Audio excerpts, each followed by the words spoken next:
avait survécu et on se croyait morte. Mort, je ne parle pas de femmes seulement. Et alors, nous nous sommes demandé, qu'est-ce qu'on va faire? Il y a tant de problèmes de santé, physique et mentale, le problème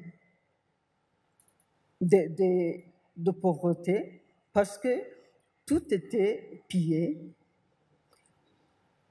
Les rescapés et même tous les autres habitants du pays étaient démunis, les maisons étaient détruites, alors on ne vivait pas. On a dit il faut faire quelque chose. Il ne faut pas pleurer seulement. Il y a eu alors la période de la détermination. La détermination nous a permis de pouvoir agir. On nous a dit, on peut le faire, vous pouvez le faire, vous pouvez faire quelque chose. Même nos enfants qui étaient grands nous disaient, non maman, vous êtes des héroïnes, vous pouvez faire quelque chose qui peut changer le monde. Alors, comme femme et chef de famille, nous avons dit, notre pays a besoin de nous.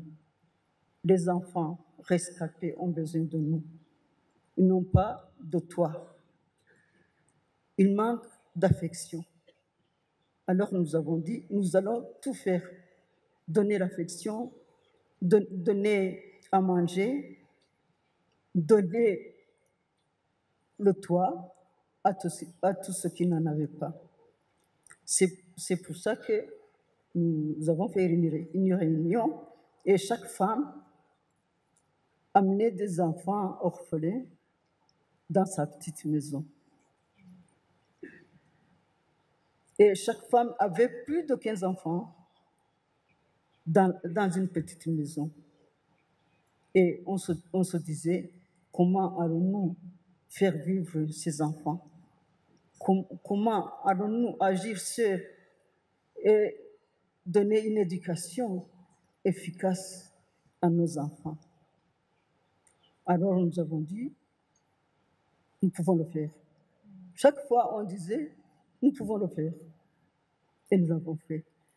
Et nous vous remercions tous, comme Dancy l'a déjà remercié, tous ceux qui nous ont sauvés, tous ceux qui ont fait que nous sommes vivantes aujourd'hui, parce que nous aurions pu mourir comme les nôtres. Nous ne sommes pas mortes, mais nous aurions pu être aussi mortes, vivantes, Gupfuhagazi.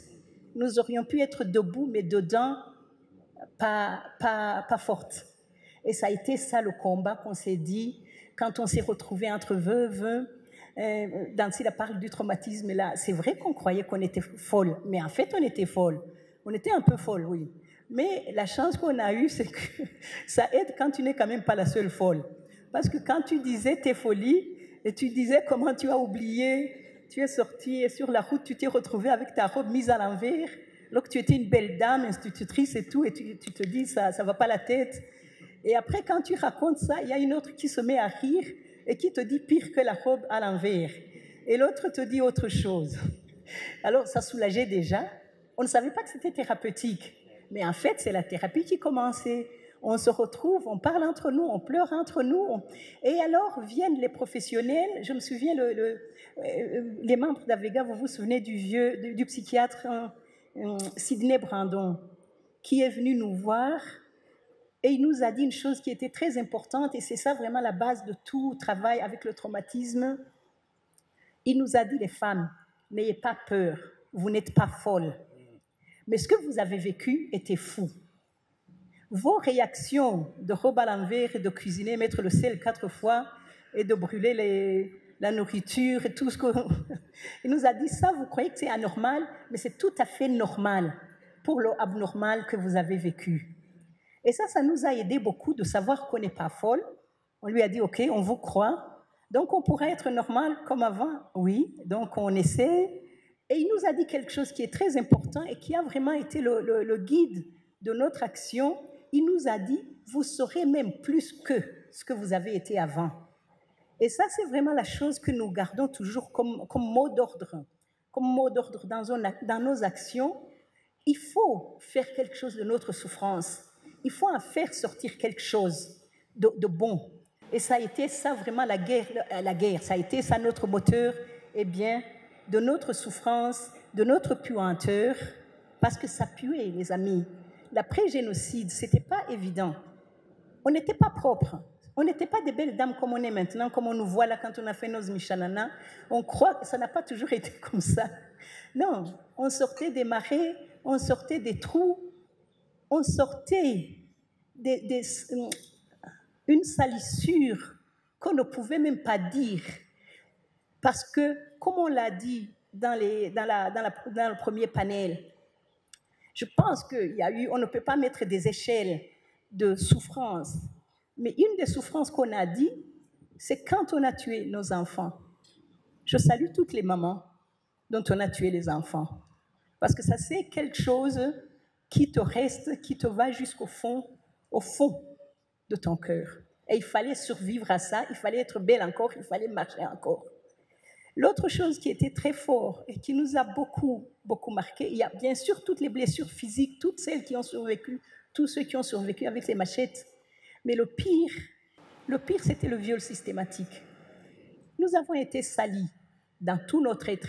Nous avons été violés. Nous avons été infectés du sida.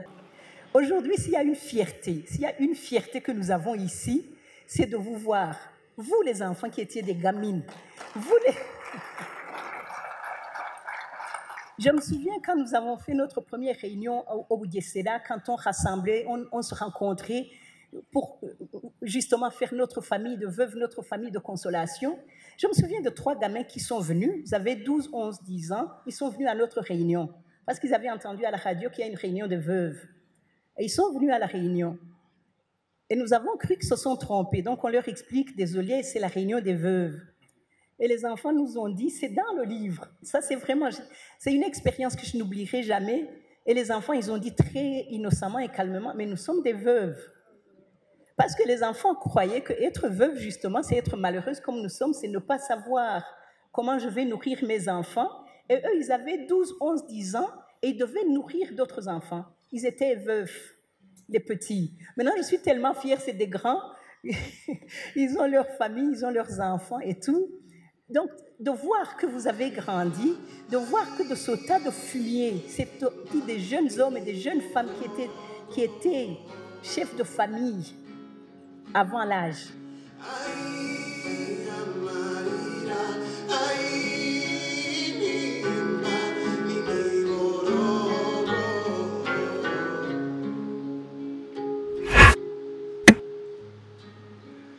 Si tu veux, tu peux.